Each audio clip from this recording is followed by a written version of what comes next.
Hello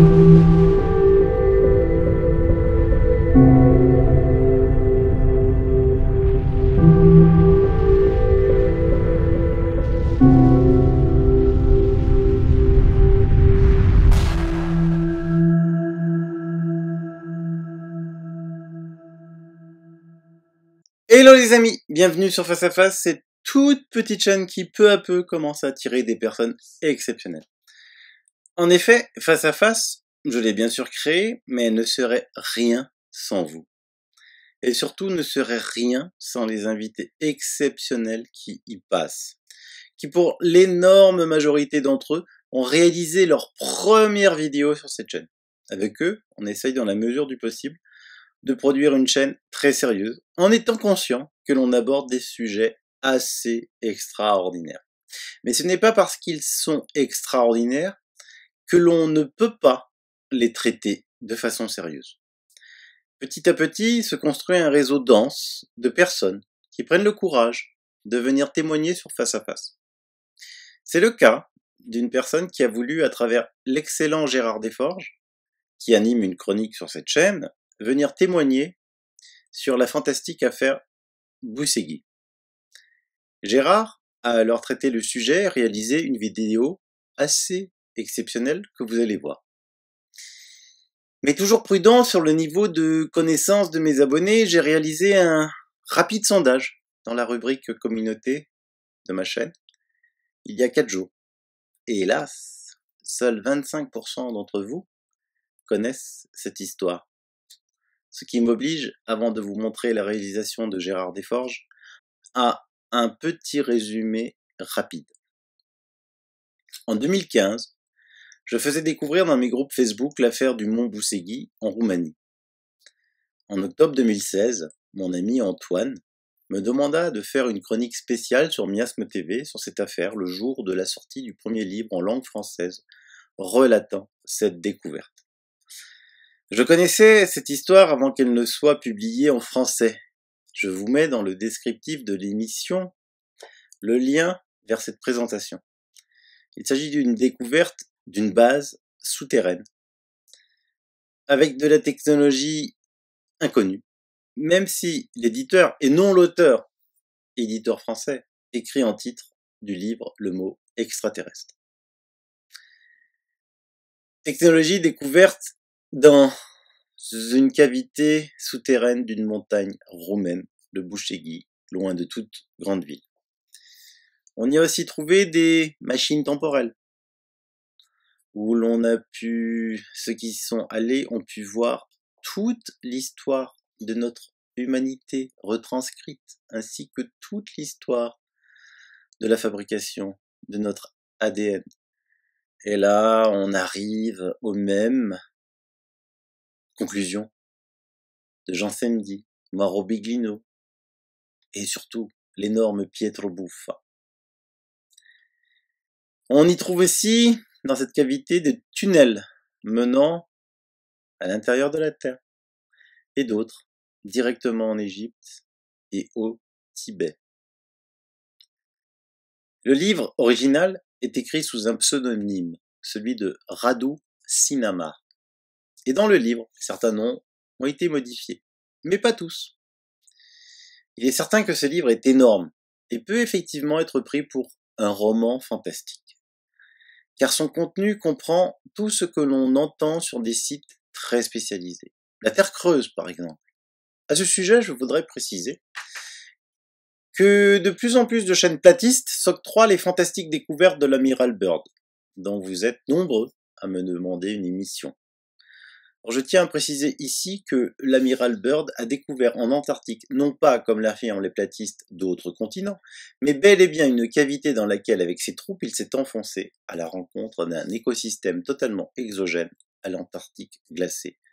C'est hélas la méthode classique des platistes basée sur le mensonge éhonté.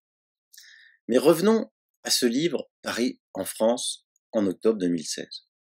Il raconte comment la Roumanie de Ceausescu avait créé un département ultra secret de leur service d'espionnage, appelé le département 0, où étaient recrutés dès leur plus jeune âge des enfants contre forte rétribution à leur famille les enfants surdoués, ou ayant, surtout, des dons paranormaux. L'un des plus doués est le personnage central du livre, César Brad, qui fera appel à un témoin, Radu Sinamar, l'auteur des livres, pour lui relater l'extraordinaire découverte dans le mont Boussé. Alors bien évidemment, la série de livres écrits par la suite, 5 au total, hélas, seulement 3 traduits en français, pourrait plus faire penser à des romans de science-fiction qu'à une histoire réelle. Du reste, très vite en France, peu de temps après la sortie du livre, des personnalités du l'ufologie classique se sont empressées de le critiquer.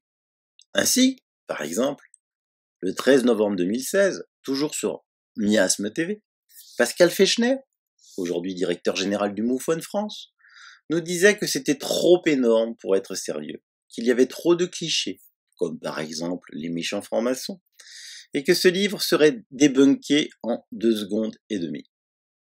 Il s'étonna que Daniel Hoffnung, un ingénieur bien connu, qui est l'une des personnes en France qui a le plus étudié cette affaire et pu croire au sérieux de celle-ci. Et c'est aussi très étonné que Christelle Seval ait pu la publier en tant qu'éditeur. Je vous mets là aussi dans le descriptif, dans ma chaîne YouTube, sa déclaration complète, ainsi que ma réponse faite dans l'émission suivante. Je suis personnellement très étonné que le directeur général du MUFON puisse ainsi juger sans investiguer une seule seconde et sur son simple jugement. Je me demande comment l'auteur de ce livre aurait été reçu au MUFON France s'il avait franchi le pas de leur porte. Il faut dire que Pascal Fechner a été loin d'être le seul à réagir ainsi, et de nombreux autres ufologues lui ont emboîté le pas, et même des amis à moi. Sauf que nous sommes presque en 2020 et que personne n'est venu débunker ce livre. On comprend pourquoi il n'y aura jamais de divulgation, si même ceux qui se revendiquent ufologues sont sceptiques dans l'âme quand l'histoire est trop extraordinaire. Or, l'ufologie est extraordinaire. Cela explique peut-être pourquoi de nombreux témoins de phénomènes ufologiques ou paranormaux préfèrent garder ce qu'ils ont vécu pour eux. Moi aussi, quand j'ai eu connaissance de cette affaire dans les années 2010, je me suis, soyons honnêtes, longuement interrogé. Et comme tous les sujets qui m'intéressent, j'étudie. La première question qui m'est venue est comment ce livre s'est propagé dans le monde ? En effet, j'ai vite découvert que ce livre avait initialement été édité en langue roumaine, chez un tout petit éditeur avec un très faible tirage. Or, la langue roumaine, bien que très riche, n'est pas une langue où on va aisément puiser des sujets pour les traduire. Donc je suis parti de l'hypothèse de me dire que, bon, c'est une fiction. Mais alors, la question à laquelle il fallait répondre demeurait, pourquoi alors ce livre a été traduit dans de nombreuses langues dans le monde? Les livres de science-fiction ou fantastique sont légion. Je ferai, si vous le souhaitez, du reste un jour, un sujet sur mes livres favoris. Et je n'avais aucune réponse du pourquoi ce livre avait eu un retentissement mondial. J'ai alors cherché, et je suis tombé très rapidement sur un nom, celui du physicien David Anderson. Il me faudrait 3 émissions pour vous parler de ce personnage, qui va devenir dans les années qui viennent aussi énigmatique que Nikola Tesla ou Ettore Majorana. David Anderson, c'est un physicien qui a passé sa vie à étudier la physique spatio-temporelle et la relativité restreinte. Et avec lui, nous ne sommes pas dans un roman de science-fiction, mais dans des expériences secrètes mais réelles, comme l'expérience de Philadelphie ou de Montauk. En avril 2010, il fit du reste une expérience de voyage dans le temps dans une vidéo avec une vingtaine de personnes. Cette vidéo a montré une petite chambre de temps où une fleur, un amaryllis a été placé dans un champ de chêne de thym. C'était une petite plante qui devait normalement fleurir en 4 jours. Dans cette expérience, la fleur a fleuri en 2 minutes et 43 secondes. David Anderson passait sur de nombreuses chaînes télé nationales à grande écoute. Il avait même réalisé un fantastique documentaire pour Discovery Channel. Mais qui ne fut, on ne sait pourquoi, bien que l'on s'en doute, jamais diffusé. Comme Nikola Tesla, il n'utilisait que l'énergie de la Terre pour réaliser ses expériences. Et il disparut subitement, du jour au lendemain. On effaça son nom de partout, y compris de l'horrible Wikipédia. Personne ne sait ce qui lui est arrivé, tout comme pour Ettore Majorana. Malgré cela, nous savons que David Anderson a été appelé en Roumanie au Boussegui étudier cette fabuleuse découverte. On sait que c'est lui qui a appelé son ami, le non moins fameux Peter Moon, pour lui raconter la découverte. Peter Moon s'est empressé de venir en Roumanie rencontrer l'auteur du livre, Radu Sinama, et publier ses livres aux États-Unis. En effet, si le livre en français n'est sorti qu'en 2016, il est sorti en Roumanie en 2003. Le livre de Radu Sinama fait aussi référence à des personnages cités sous leur vrai nom, dont le fameux Arseni Boca, aussi connu en Roumanie que Padre Pio de son vivant en Italie. Les rencontres entre Radu Sinama et Arseni Boca sont très détaillées dans le livre. Comment Arseni Boca, ou l'entourage de celui-ci, la famille de celui-ci, aurait laissé son nom associé à un livre de science-fiction, alors que dans ce même livre, c'est Arseni Boca lui-même qui explique à l'auteur, avant même sa rencontre avec César Brad, ce qu'il allait découvrir dans la montagne du Boussegui. Avant la publication de ce livre, personne en Roumanie, ni du reste, nulle part dans le monde, ne connaissait ce fameux département 0 dont fait référence l'auteur souvent dans le livre. Cette unité ultra secrète où des enfants avec des dons de médiumnité étaient arrachés à leur famille. Après la publication du livre, les services de renseignement roumains admirent l'existence de ce département 0, au grand étonnement des Roumains et du reste du monde. Et si on va fouiner sur le web roumain, de nombreux sujets concernent cette affaire, ainsi que toute la région. Et de nombreuses émissions passent, y compris sur des chaînes de télé nationales. Du reste, dans une émission en direct où le journaliste demandait à des téléspectateurs témoins de phénomènes étranges dans la région de l'appeler pour témoigner, le premier appel qu'il reçut est un appel de menace. On lui conseilla fermement d'arrêter de suite. Ce sont des vidéos qui sont encore disponibles sur le web. En fait, la Roumanie voulait divulguer au monde cette découverte fabuleuse. Rendez compte, un petit pays comme ça, quasiment inconnu partout, États-Unis, combien de personnes connaissent la Roumanie? Devenir du jour au lendemain comme ça, le centre du monde, c'est quelque chose de fabuleux.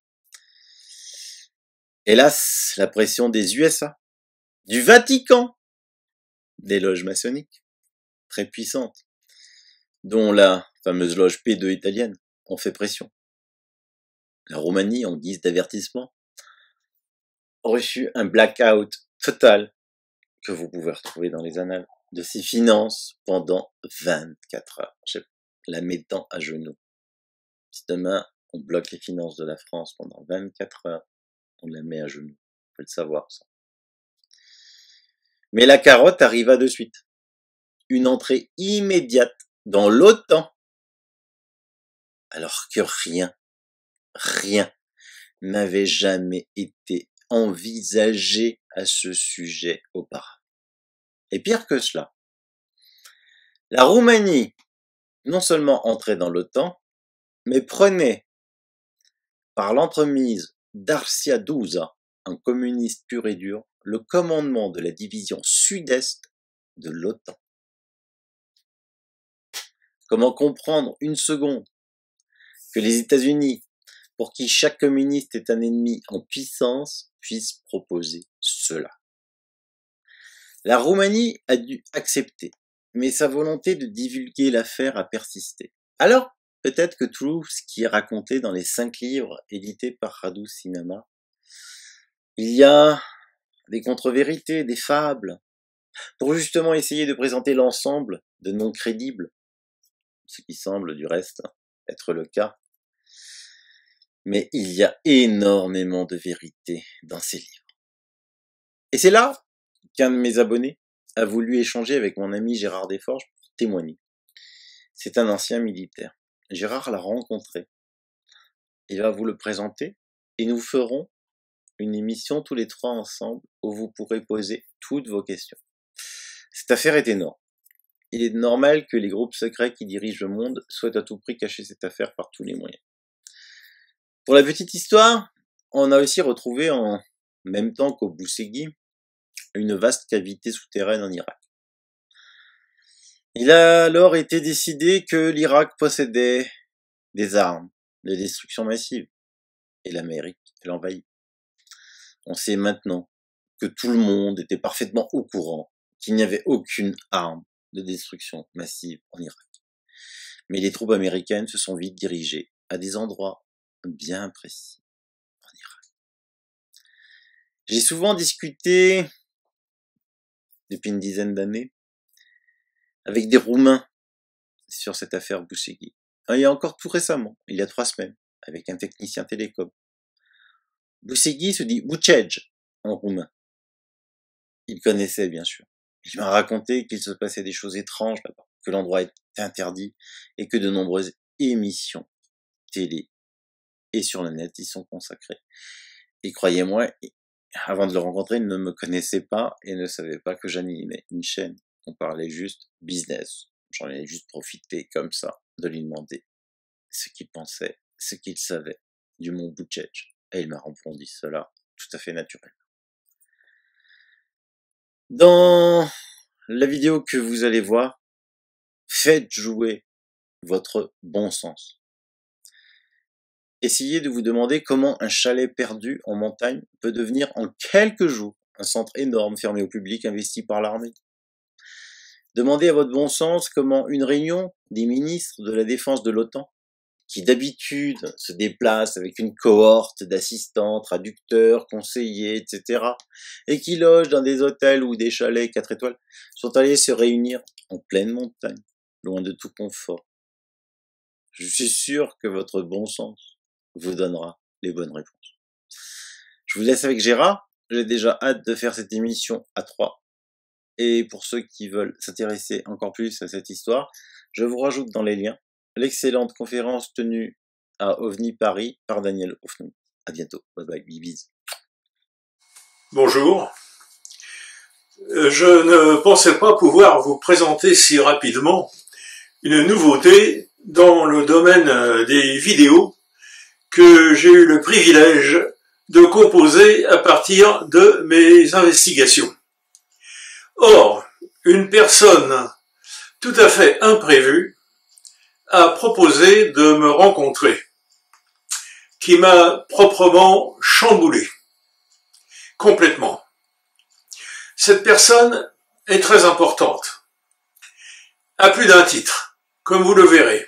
Encore merci à nouveau à Silvano Trotta de nous permettre de communiquer vers un public de qualité et de plus en plus important.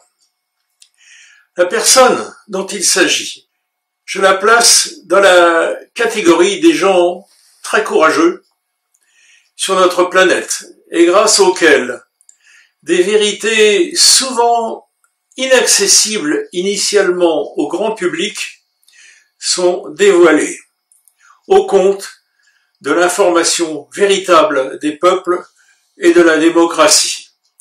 Tout simplement, des personnes de la catégorie des lanceurs d'alerte sur le plan mondial. Alors on y va, c'est parti. Tout événement important a évidemment une histoire, une origine, dont il est souvent utile de connaître la source. C'est le cas dans les révélations dont nous sommes présentement les vecteurs.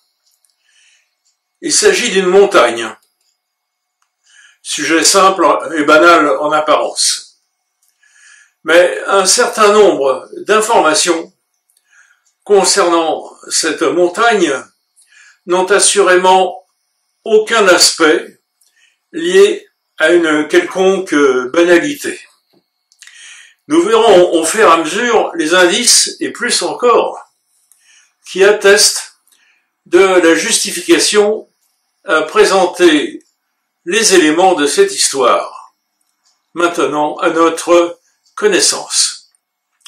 Tout d'abord, il faut remonter aux années 60 ou 70, je n'ai pas la date exacte, mais ce qui est rapporté est absolument vérifiable. À cette époque, la technologie américaine à usage militaire est déjà très en avance sur toutes les autres. Nous reviendrons sur ce point. Cette technologie d'avant-garde était, pour ce qui nous intéresse présentement, était donc utilisée de la manière suivante. Un avion survole la planète en tous sens. C'est évidemment un avion américain. Cet avion est équipé d'un système encore jamais utilisé auparavant. Un système entièrement d'origine américaine et seulement à leur disposition. C'est une sorte de scanner à usage géodésique qui a pour particularité de sonder le sous-sol à de grandes profondeurs afin de pouvoir en examiner là où les structures. C'est ce que l'on sait faire aussi aujourd'hui avec les océans, en ayant la capacité d'étudier les fonds marins en occultant l'eau de mer, ce qui fait actuellement l'objet de présentations assez stupéfiantes sur une chaîne de télé comme Science et Vie, par exemple avec les explications qui ont permis, grâce à ce système d'exploration, d'expliquer la disparition d'un sous-marin américain expérimental dans les années 60, le Fresher, une histoire dramatique dont je me souviens parfaitement. Donc, les ingénieurs qui se penchent et étudient les scans réalisés par cet avion relèvent un détail surprenant qu'ils communiquent à leur hiérarchie. Le mont Bucégi en Roumanie présente une cavité souterraine inconnue et d'une dimension énorme. L'information est communiquée au gouvernement roumain. Sous le règne, le mot n'est pas trop fort, règne du président dictateur roumain encore au pouvoir à l'époque, pas pour longtemps, Monsieur Ceausescu. Ce dictateur avait créé une incroyable structure dont je ne peux pas ici développer les circonstances de cette création et les objectifs poursuivis. Les livres publiés sur le Bucégi expliquent tout cela avec les détails nécessaires. Je reviendrai sur ces publications. Donc la structure précitée possède les cerveaux pour s'emparer de cette information et commencer les investigations dans une région connue pour sa haute étrangeté, avec ses espaces sauvages, peu accessibles, ses légendes qui viennent de très loin, avec son sphinx de pierre, dont on se demande encore aujourd'hui si c'est une création naturelle ou pas.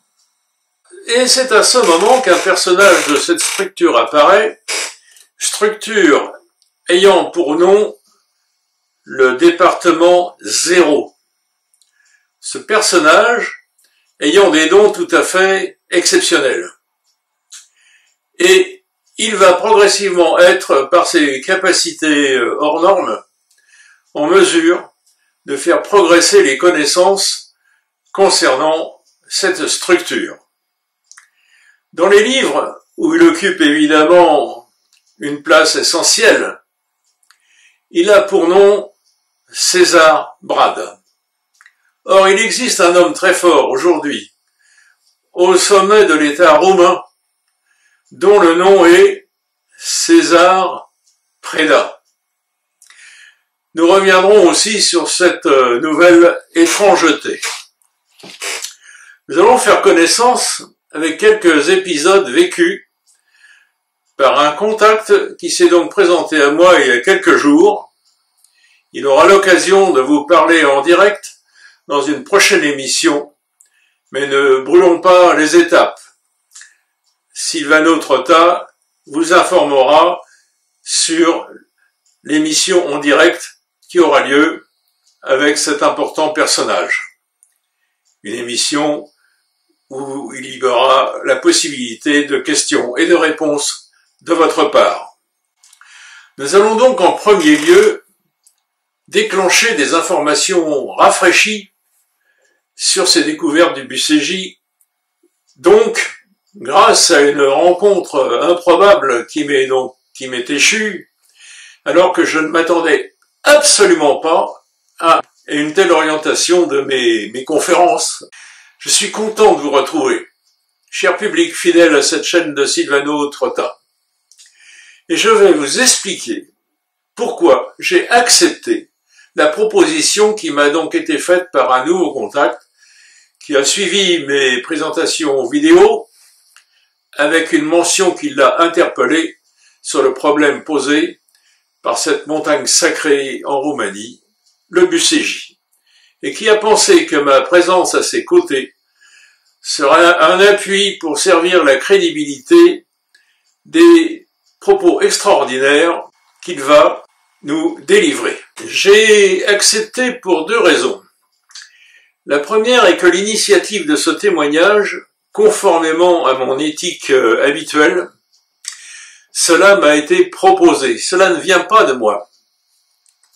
La deuxième raison est que je donne toujours une priorité absolue à ce que me communique un témoin dont j'ai ressenti la sincérité totale, ce qui est le cas présentement. Maintenant, peu importe la forme que peut prendre la communication, soit un dossier écrit, une vidéo, qu'elle provienne directement d'une investigation préétablie ou bien d'un enregistrement direct, audio avec un smartphone ou une caméra. Ça n'a pas d'importance. J'ai donc expliqué mes fondamentaux. Le contact que vous avez, que vous entendrez ultérieurement, sera masqué et sa voix déformée. Pourquoi ? De formation et d'emploi militaire, il occupe actuellement des fonctions importantes dans le domaine de la sécurité. Et son anonymat intégral est donc requis. Par contre, j'ai eu la possibilité de le rencontrer physiquement pendant 2 bonnes heures dans un restaurant. C'est un homme encore jeune et en pleine forme. J'ai pu avoir quelques preuves sur son actuel emploi. Avoir été un enfant né près du BCJ, avoir joué, étant enfant, dans une cabane qui est maintenant au centre d'un dispositif militaire ultra secret. Vous allez faire connaissance avec ce site, avec l'emplacement de l'ancienne cabane. Cela explique bien l'intérêt de ce personnage, avec à sa disposition un matériel lié à son activité particulière. Cela ne pouvait donc qu'attirer complètement son attention sur l'incroyable évolution et dévolution, en un seul mot, de ce site. Chacun, je pense, peut facilement comprendre une telle démarche. Très honnêtement, autant j'étais familiarisé avec les relations concernant les phénomènes paranormaux et les témoignages d'abduction, comme vous le savez, autant j'étais complètement en territoire inconnu, complètement sec, avec l'intraterrestre. J'étais même particulièrement sceptique à ce sujet. Or, les livres parus aux éditions Atlante par mon ami éditeur Christelle Soval m'ont très déstabilisé sur ce sujet. Christelle est un éditeur exceptionnel qui ne publie que des livres d'avant-garde ayant valeur de documentaire. Or, à un moment donné, Christelle étant débordé par la masse de travail qu'il avait à boucler afin de respecter des dates convenues par les engagements pris avec son imprimeur, je lui ai proposé ma modeste participation pour la correction d'un certain nombre de pages de ses livres à paraître sur le BUCJ. Ce travail de correction m'était déjà familier dans de précédentes publications avec un éditeur basé à Nantes. Orthographe, doublon, enchaînement syntaxique, conjugaison, j'adore ce travail de retouche. Mais je ne savais pas que j'allais découvrir des révélations absolument stupéfiantes à propos de cette montagne du BUCJ en Roumanie. D'ailleurs, j'eus une première confirmation de cette région très particulière par une de nos amies, réfugiée roumaine depuis de nombreuses années et travaillant dans le milieu de la santé. Cette région, elle la connaissait bien et elle était bien réputée sacrée depuis des temps immémoriaux par les Roumains. Je proposais à cette amie de participer à la traduction de ses livres. Elle commença, puis, qu'est-ce qui s'est passé? Elle a pris peur. Elle a abandonné. Il devait donc y avoir une explication à un tel phénomène. En général, on ne trouve pas d'explication dans ce genre de situation. Mais là, c'est différent. Un de mes amis, Daniel Hoffnung, a été le grand découvreur sur le terrain de réalisations dont personne ne promouvait l'existence dans notre pays, avec ce foisonnement de mystères. Cela a permis à Christelle Soval de prendre connaissance des livres parus en Roumanie sur ce sujet et divulgués avec, disons, parcimonie. C'est à partir de là qu'un travail fut entrepris de traduction et de correction en français. Un réalisateur s'est aussi emparé de ce sujet en produisant un film dédié à ses découvertes, film produit donc par Damien chez Immedia. Ceci se conjugua, pour moi, avec les révélations dont j'avais pris connaissance dans un livre que j'avais récemment lu de Marc Saint-Germain, un livre qui s'appelle « Les gardiens du silence » et qui traite des origines de l'évolution des connaissances scientifiques et des réalisations technologiques de ce qu'on nomme maintenant, depuis un certain temps, le complexe militaro-industriel des États-Unis, qui n'est pas du tout une plaisanterie, c'est quelque chose de vraiment très, très sérieux. Et on comprend très bien, à partir de ces révélations, la genèse de ce complexe militaro-industriel. Notons au passage que Marc Saint-Germain vient d'être nommé directeur du MUFON pour la branche canadienne de cette puissante organisation ufologique américaine. Mon ami investigateur, sur place, confirma l'existence de l'intraterre au BUCJ. Et voilà maintenant que je me trouvais en face d'un militaire qui avait décidé de livrer son témoignage après avoir donné les garanties de sérieux à quelqu'un dont il a apprécié l'honnêteté au travers des diffusions présentées par la chaîne de Silvano Trotta. Nous allons donc avoir une séquence de conférences vidéo avec notre invité. Mais préalablement, et avec son accord, je vais vous présenter naturellement quelques documents qu'il m'a communiqués comme hors d'œuvre, si je puis risquer cette comparaison, comme entrée, avant sa prestation. Ensuite, ce témoin aura la parole, ce témoin et investigateur aura la parole, un témoin vraiment exceptionnel, et cela donc dans une prochaine émission que Silvano Trotta programmera et dont vous serez informés de la date de diffusion. Accrochez-vous bien dès maintenant. Évidemment, je ne saurais passer sous silence ce que l'on peut trouver dans les livres parus sur le BUCJ. Mais bien entendu, je ne vais pas essayer de résumer plusieurs centaines de pages dans dont un nombre significatif contient des informations et des descriptions qui sont complètement hors normes par rapport à nos connaissances dans notre environnement habituel. Parce qu'il faut replacer tout cela dans le contexte des informations dispensées par l'auteur de ces livres, l'auteur initial, Radu Sinamar, que ce patronyme désigne un seul être, ou un groupe de personnes chargées de transmettre des informations exceptionnelles au monde entier. Cela, à mon avis, a une importance secondaire. Donc, notre héros, César Brad, va permettre de débloquer par son intelligence et ses dons la possibilité de pénétrer dans un tunnel soigneusement dissimulé dans cette montagne du BUCJ.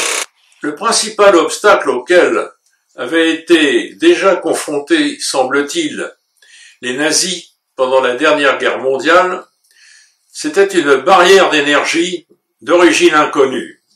Barrière absolument infranchissable, voire mortelle, ce qui s'est vérifié à plusieurs reprises, et qui souhaitait s'en affranchir. Ce problème étant résolu, César Brad va mettre au point un dispositif de recherche qui va mettre en évidence la structure très particulière du tunnel d'entrée, et jusqu'à la grande salle, déjà repérée comme expliqué ci-avant par le dispositif américain embarqué dans un avion. Cette salle voûtée et immense va bien entendu être explorée et il va y être découvert des appareils en bon état de fonctionnement, semble-t-il, et qui, à force d'études, vont révéler des images et une documentation complètement renversant pour les chercheurs, concernant en particulier le passé de la planète. Les murs de cette salle contenaient une bibliothèque apparemment constituée de tablettes qui seront envoyées aux États-Unis et décryptées, semble-t-il, avec succès par les experts américains, ayant probablement inventé une machine du genre Enigma, à l'instar du célèbre mathématicien Alan Turing, qui permit aux Alliés de pouvoir décrypter les messages codés à l'usage de l'armée allemande. Ces tablettes seront remises à leur emplacement initial après que les Américains les aient étudiées et décryptées. Ce qui ressort de ces découvertes, c'est qu'il s'agit de dispositifs ayant été contemporains d'une civilisation disparue et qui avait des connaissances d'un niveau exceptionnel, ainsi que des réalisations évidemment en rapport. une science pour le moment très supérieure à tout ce qui existe dans le monde contemporain d'aujourd'hui. Mais les découvertes ne s'arrêtèrent pas à ce stade. Autour de cette grande salle, il fut découvert des entrées de tunnels, et si mes souvenirs ne me trahissent pas, ces tunnels sont au nombre de 5. Car pour cette présentation, je n'utilise que ma mémoire, et celle-ci est évidemment un peu comme un gruyère, avec pas mal de trous. Lorsque mon contact aura découvert cette vidéo, je ne serai absolument pas vexé ni choqué s'il apporte quelques rectificatifs à cette présentation, à laquelle je ne m'attendais absolument pas de m'atteler, mais que je réalise de bon cœur, vu la considération dont j'ai fait l'objet auprès de mon contact, et bien entendu, vu la très haute conscience que j'ai de l'importance de son incroyable témoignage. Ces tunnels vont naturellement être explorés, et il va être découvert, évidemment, de nouvelles réalités aussi stupéfiantes et improbables que ce qu'aura déjà livré la grande salle. À savoir que certains de ces tunnels se prolongent sur des centaines de kilomètres. L'un vers l'Orient, l'autre vers les grandes profondeurs de la Terre, un autre vers l'Égypte, et plus particulièrement en direction de la pyramide de Khéops. Tiens, me suis-je dit, ça alors, ça me parle, Khéops, car j'avais lu quelque temps auparavant qu'une équipe d'archéologues avait découvert ce qui semblait être une entrée de tunnel à un certain endroit dans l'environnement immédiat et au pied même de la pyramide. Je ne me souviens plus exactement de ce détail. Curieux, personne ne parle plus de cette découverte aujourd'hui.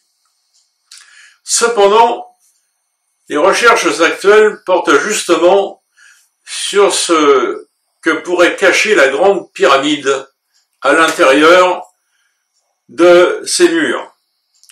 Le gouvernement égyptien a autorisé de nouvelles recherches, pensant que des découvertes récentes pourraient relancer l'activité touristique dans ce secteur et que cela, évidemment, pourrait profiter à l'État égyptien, lequel est un peu en panne de devises. Là encore, est utilisé un nouveau modèle de scanner qui permet de sonder les parois de la pyramide grâce à ces particules très hyper pénétrantes que sont les muons. Et les chercheurs découvrent ainsi de nouvelles cavités très importantes qui font des dizaines de mètres de longueur. Et cela au sein même donc de la pyramide. Cavité évidemment non encore explorée. À ce sujet, je voudrais profiter de cette évocation par ce qui est subodoré par certains chercheurs sur la fonction initiale des pyramides. Voyez déjà ce qu'écrivait Maurice Chatelain dès 1975 dans ce livre dont j'ai déjà conseillé la lecture dans la conférence que j'ai délivrée dernièrement. Ce livre, je rappelle son titre, « Nos ancêtres venus du cosmos », a donc été écrit par Maurice Chatelain. C'était pas n'importe qui, Maurice Chatelain. C'était un ingénieur surdoué d'origine française, comme son nom le laisse penser, travaillant pour la NASA en tant que mathématicien et ingénieur en informatique. Et voici ce que l'on peut lire déjà à cette époque dans l'annexe numéro 9, située à la fin de ce gros livre bourré d'informations plus stupéfiantes les unes que les autres. On y lit donc ceci. La chambre d'Hérodote pourrait contenir un émetteur de radiation et un générateur de froid alimenté par les variations périodiques des pressions causées par les crues annuelles du Nil. Cela avec évidemment des schémas. Ceci est aussi à rapprocher de la théorie de certains chercheurs actuels qui pensent pouvoir démontrer un jour que, en fait, les pyramides étaient de gigantesques capteurs d'énergie cosmique qui étaient convertis en électricité par la science des anciens. En plus, ces pyramides formaient un réseau connecté et certaines anomalies constatées dans les souterrains du BUCJ, simultanément avec des phénomènes identiques observés et perçus ailleurs sur la planète, cela interroge les chercheurs. Cela ne devrait pas trop nous étonner finalement, car la plupart d'entre nous savons ou avons même expérimenté que lorsque l'on construit une pyramide en respectant les proportions de Khéops, si l'on place au tiers de la hauteur, par exemple à l'intérieur évidemment de la pyramide, si l'on place un petit morceau de viande, eh bien il n'y aura pas de putréfaction de cette viande. Ce petit morceau de viande séchera progressivement, sans plus. De même, certains ont constaté qu'une lame de rasoir usagée retrouvait son tranchant initial en la plaçant de cette manière dans la pyramide. La pyramide a donc la capacité de concentrer une forme d'énergie venue de l'environnement.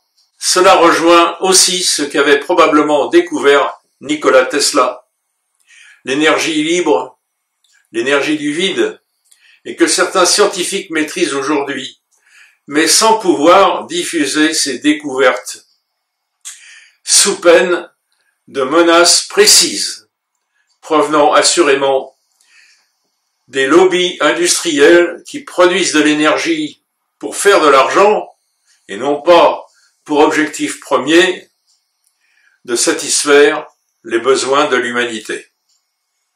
Évidemment, l'exploration de ces tunnels et machines, l'appareil industriel et scientifique roumain n'avait pas les moyens de tout entreprendre tout seul. D'autant que les Américains étaient les premiers découvreurs de ce site, en vérité, dans ce qu'il recèle de plus secret. Le gouvernement roumain voulut à un moment communiquer au monde entier la grande nouvelle de ces découvertes, mais les Américains s'y opposèrent fermement. Ils proposèrent un deal au gouvernement roumain, à savoir qu'il mettrait à sa disposition tous les matériels pour les explorations futures, les tunnels en particulier, la sécurité, beaucoup d'aides matérielles et des compensations. César conservant son rôle principal, ses fonctions principales, avec ses aptitudes si particulières. Les Américains inventèrent des dispositifs de transport inusités dans les tunnels, permettant une exploration de plus en plus pointue. Et il y eut de nouvelles découvertes de survivants, toute une civilisation souterraine très évoluée, et une image sera ici présentée de l'environnement découvert concernant ses habitants.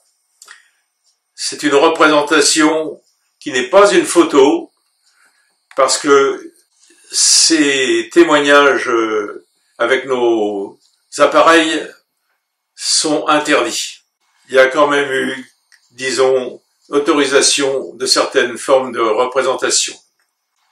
Il est plus que probable que des contacts ont été établis et je vais à ce sujet livrer un document que m'a transmis mon contact, et vous allez voir que c'est du lourd, comme on dit. C'est du très lourd. Enfin, vous allez être certainement aussi surpris par 2 photos montrant des rituels sur le mont Bucégy, avec une médium très célèbre dans les milieux spécialisés. Avant de sourire, examinez bien ce qui suit. Les rituels consistant en incantation existent de tout temps, dans tous les pays, dans toutes les époques. Ne serait-ce pour simplifier au maximum les rituels religieux dans nos églises, pratiqués par les croyants, selon des protocoles très rigoureux.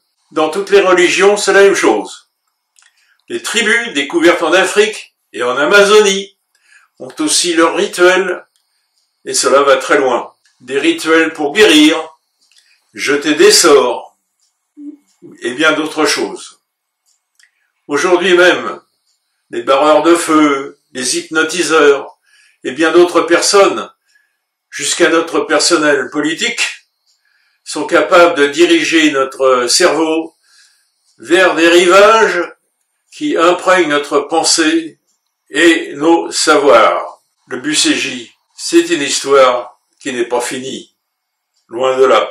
Et voici maintenant quelques documents factuels dont j'ai pu avoir connaissance par mon contact. Merci, à bientôt avec ce contact extraordinaire auquel vous pourrez poser des questions et qui se fera vraiment un plaisir de pouvoir communiquer avec vous, de pouvoir vous répondre.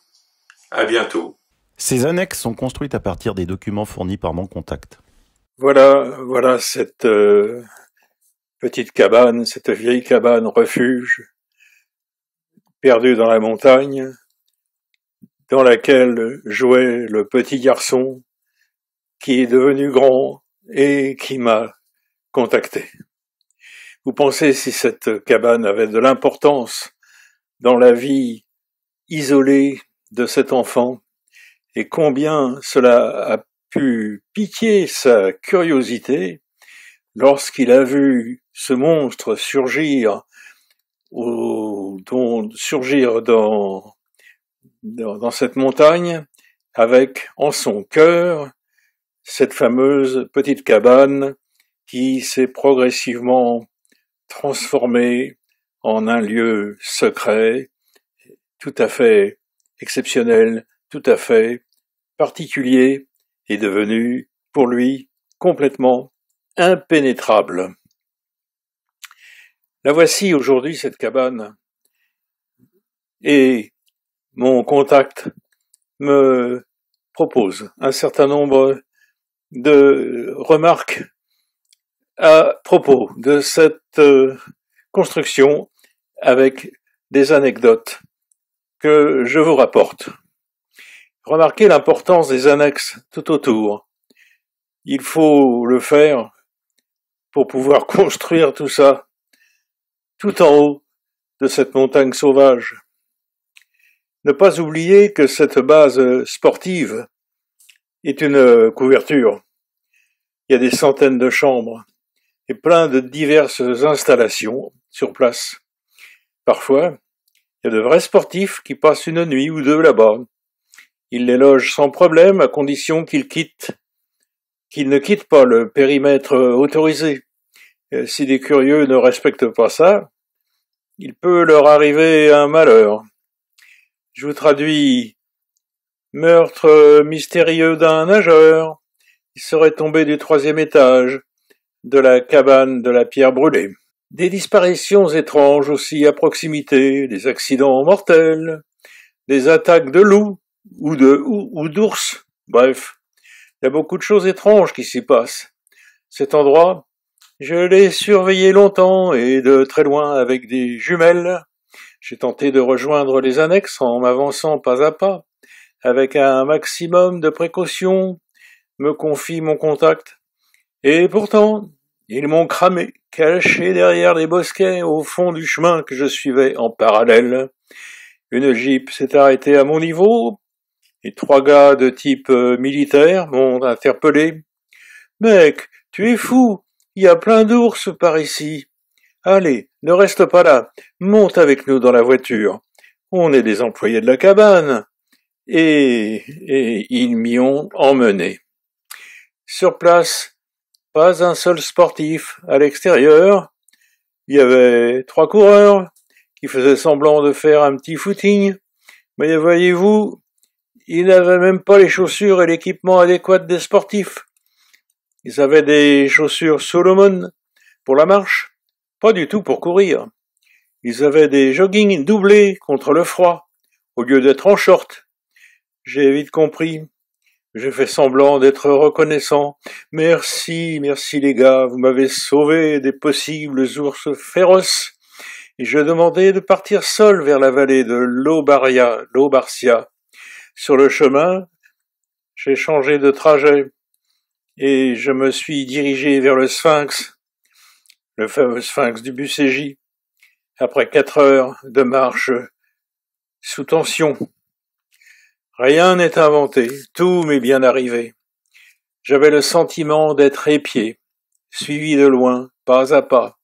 J'ai été angoissé, mais j'avais confiance que mon explication de m'être perdu et mes remerciements chaleureux pour leur aide, tout cela était suffisant pour qu'ils me laissent m'en aller.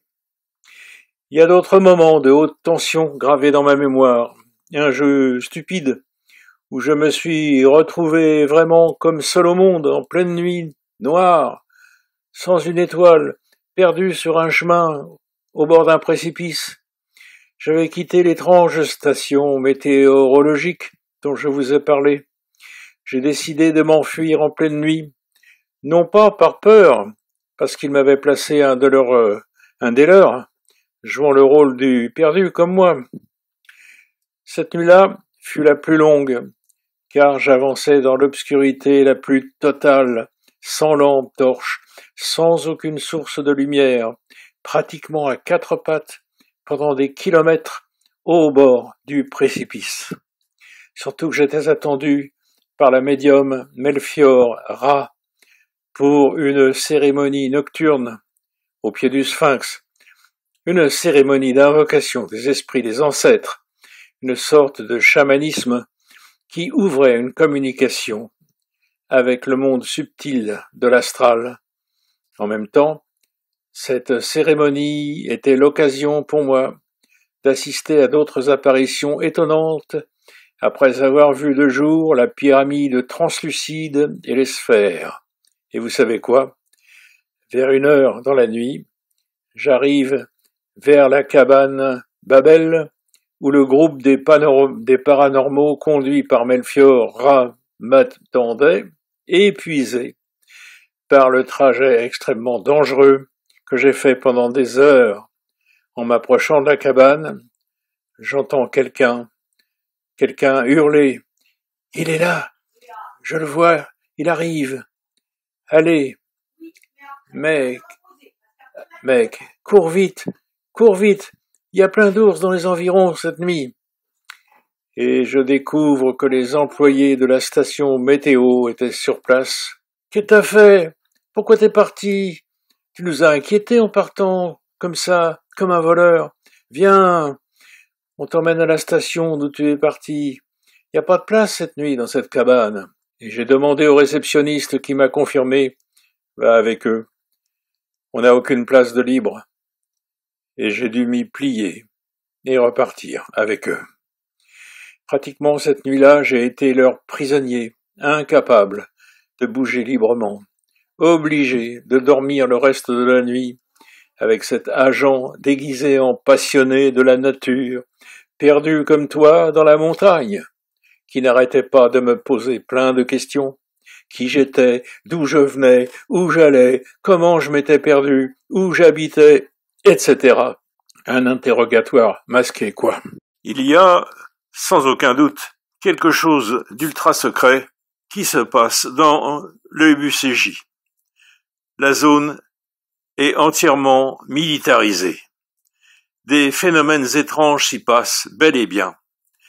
De mystérieux médiums font des incantations sur place avec la bénédiction des services. Et si vous avez la possibilité d'être sur place, vous serez suivi. Regardez cette photo de nuage communiquée par mon contact. D'emblée, ce nuage a attiré son attention par son aspect différent de l'ennuagement visible à ce moment, ainsi que par son comportement, car ce nuage était mobile.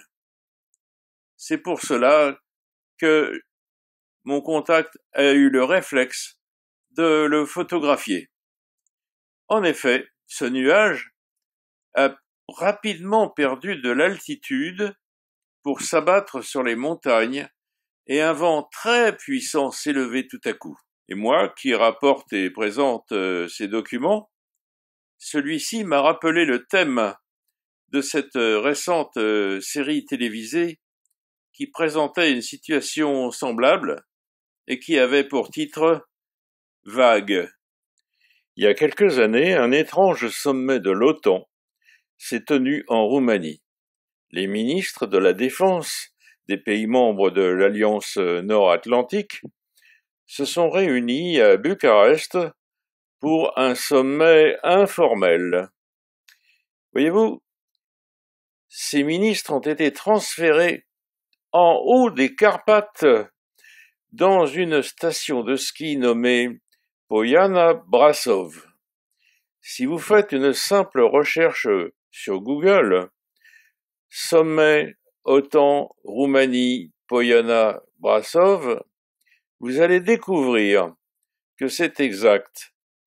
Eh bien, cette pittoresque station de ski au milieu des montagnes se trouve seulement à quelques kilomètres à vol d'oiseau de la base de liaison avec l'intraterre. Comment peut-on imaginer qu'une assemblée aussi importante ait pu se tenir dans un tel secteur, complètement isolé, d'une montagne inhospitalière, sans qu'il n'y ait pas eu une raison majeure concernant les circonstances d'une telle réunion au sommet? C'est le cas, à mon avis, de l'exprimer sous cette forme. Mon contact ne voit qu'une justification possible. Il y a eu une rencontre bilatérale avec les représentants du monde souterrain. D'autres éléments crédibilisent une telle conviction. C'est simple. Ce sommet ultra-secret de l'OTAN n'a pas fait de bruit. On ne trouve aucune trace dans les médias, personne n'en parle. Cependant, en rentrant dans les comptes rendus de l'activité du ministère roumain des Affaires étrangères sur le site officiel mae.ro, on découvre ceci. Octobre 2004, donc seulement quelques mois après la découverte concernant le BUCJ. Les Roumains ont donc forcément informé les Alliés de l'existence du monde souterrain. Ils ont sûrement organisé une rencontre pratiquement juste à la surface.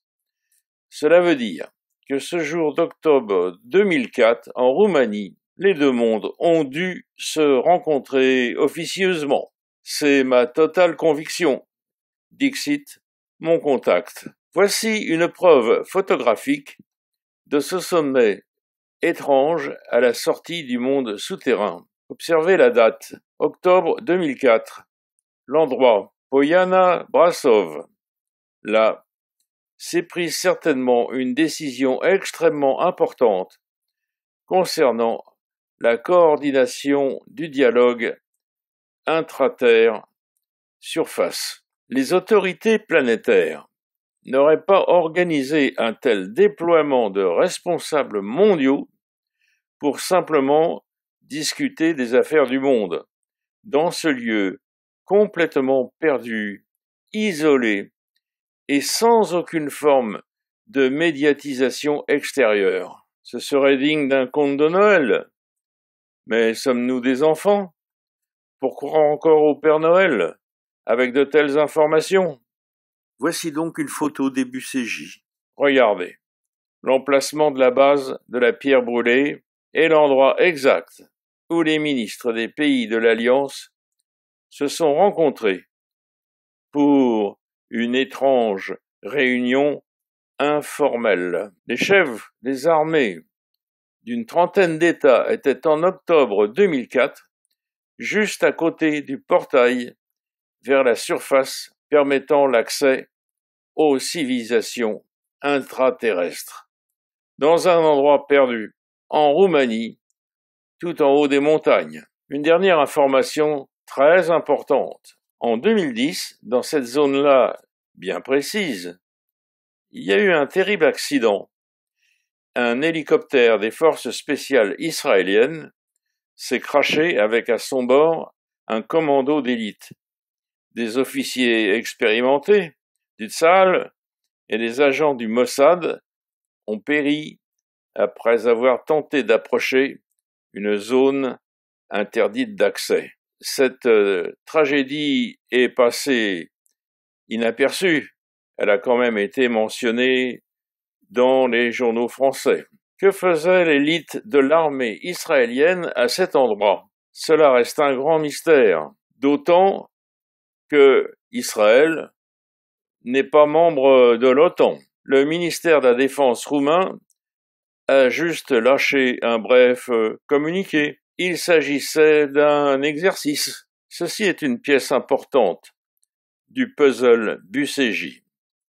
La présence des troupes et des agents de certains pays, Israël, comment se fait-il que leurs hélicos de guerre quadrillent cette zone très précise? Voir aussi l'endroit où il y a la porte secrète, ce rocher coulissant est situé à mi-chemin entre la base et l'endroit où les ministres de la défense des pays de l'OTAN se sont réunis pour leur réunion informelle. On peut donc observer des débris autour. On dirait que ces roches ont été dégagées pour faciliter l'accès. Voici quelques extraits d'un petit film d'une durée de 3 minutes, saisi par un amateur. Un document exceptionnel. On y voit un hélicoptère de l'armée transportant un étrange chargement en haut des Busséji. Ce garçon a filmé ça à l'été 2018 avec une caméra dissimulée, en faisant du vélo près de cette zone secrète.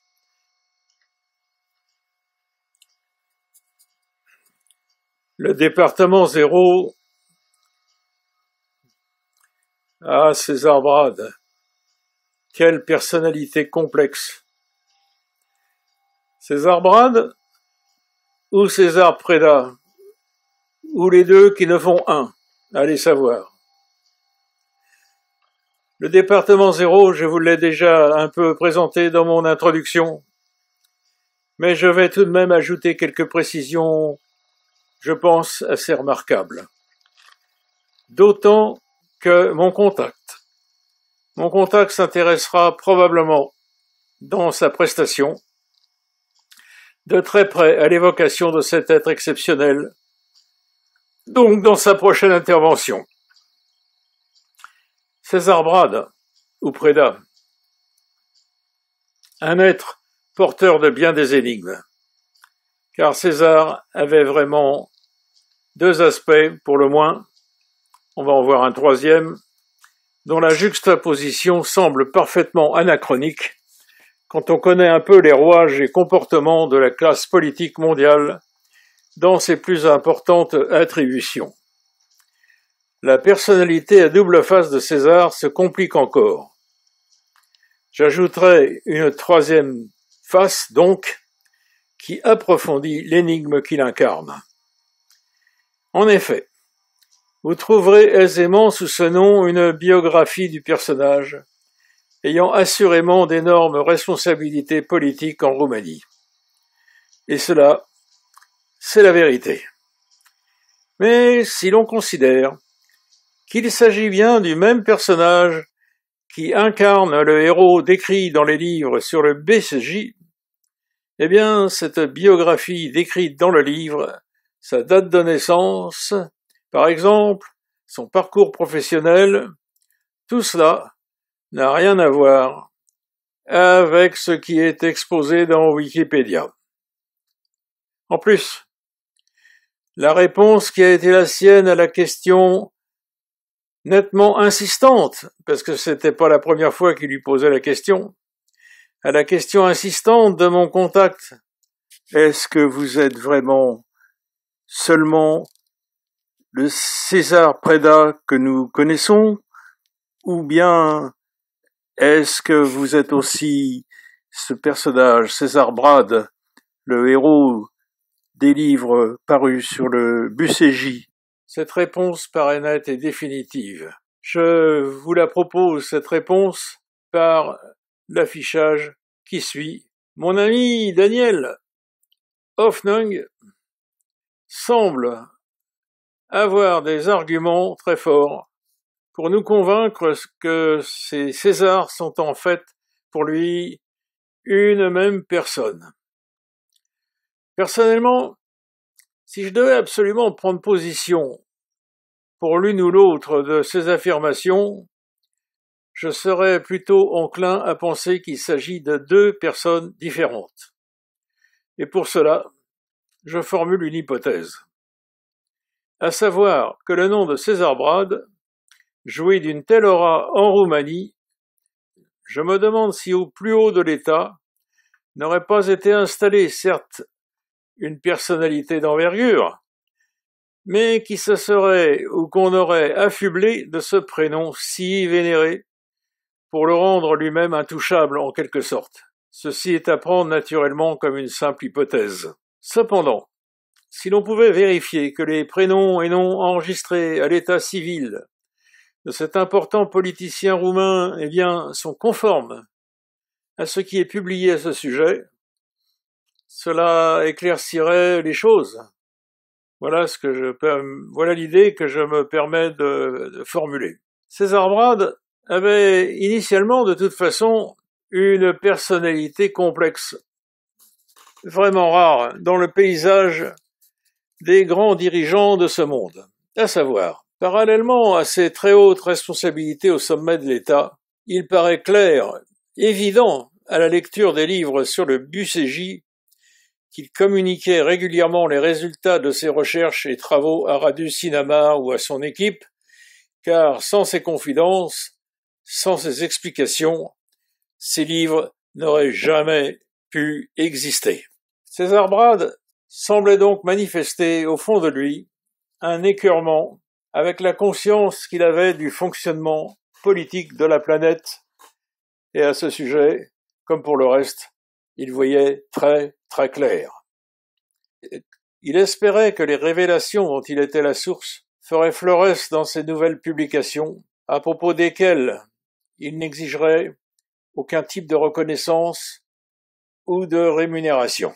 Radu Sinamar se débrouillerait pour les questions de divulgation. Lui ne s'en occuperait pas. Il espérait simplement que ces divulgations permettraient de faire avancer les connaissances, l'intelligence de l'être humain, et aideraient à l'avènement progressif d'un monde plus propre et réellement démocratique.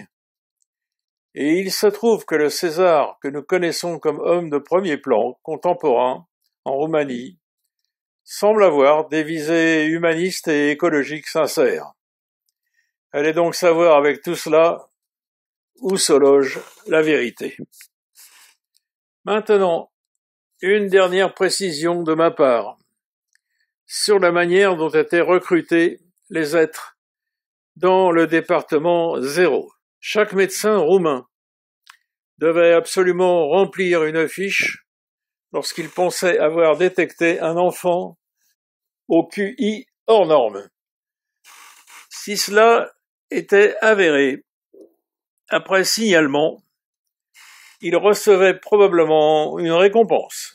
L'enfant était ainsi suivi pendant plusieurs mois avec des comptes rendus réguliers a envoyé à l'autorité gouvernementale habilitée au suivi de ces dossiers. Lorsque le phénomène jeune prodige était confirmé, l'enfant était retiré manu militari à sa famille, qui recevait une compensation. La compensation financière semblait importante, les parents acceptaient facilement, vu le niveau de vie en général très bas des familles concernées. L'enfant ainsi extrait était intégré au département 0 et il bénéficiait des attentions les plus pointues d'experts pour leur éducation très spéciale, visant à développer leurs dons exceptionnels. Ceausescu espérait ainsi disposer d'une task force extrêmement élitiste pour concrétiser les projets démentiels qu'il souhaitait réaliser. C'est dans ce vivier, donc, que fut puisé le talentueux César Brad et d'autres pointures très éduquées pour résoudre, justement, ça tombait bien, un certain nombre de mystères d'origine scientifique auxquels s'étaient trouvés confrontés par ailleurs les scientifiques roumains. Et très particulièrement, cette énigme posée par les découvertes au BUCJ.